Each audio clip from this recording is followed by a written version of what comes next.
Welcome ulit sa panibagong vlog for today's video. Ngayon nga ay gagawa tayo ng napakasarap na pancake. Isa talaga ito sa paborito ng mga kabataan mula noon pagpahanggang ngayon. At aaminin ko na isa ito sa iniyakan ko before dahil gusto kong mapabili or kumain ito kaso lang pera si nanay pang bili. Pero ngayon hindi na natin kailangan pang umiyak at magpabili kasi tayo na mismo ang gagawa nito. At tara, simulan na natin. At dito nga gumamit tayo ng 2 cups ng all-purpose flour, 2 tablespoons of sugar, and then 1 teaspoon of salt. Naglagay din ako ng 1 tablespoon of oil and then i-mix lang natin. Katapos ay naglagay din tayo dito ng 2 cups of water. And then haluin ulit guys hanggang sa mag-well combine na nga itong ating mixture. Para ma-enhance naman yung color nitong ating pancakes or hot cake, maglagay din tayo ng food coloring na yellow. Then i-mix ulit natin. Tapos ay takpan muna natin ng 5 minutes. At makalipas nga ang 5 minutes guys, ito na yung ating pancake mixture. And then mag-start na nga tayong magluto. Dito nga sa ating kawali na paglulutuan ay magpahid lang tayo dito ng mantika gamit nga itong ating tissue. Lagay lang tayo ng 2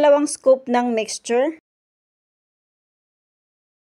At nung nagbubbles na nga itong ibabaw ng pancake, ibig sabihin yan guys ay okay na yan siyang baliktarin. Nung pagkabaliktad ko nga ay sobrang napaka-perfect nitong ating nagawang pancake. Hinango na nga natin guys dahil maglagay na tayo nito ng margarine. Tingnan nyo naman kung gaano kaganda o kagwapa no in Bisaya itong ating hot cake or pancake na nagawa. Katapos ay nagpahid lang tayo dito ng margarine and then naglagay tayo ng kaunting asukal. Ay sido ba namang hindi maglalaway nitong ating nagawang pancake or hot cakes?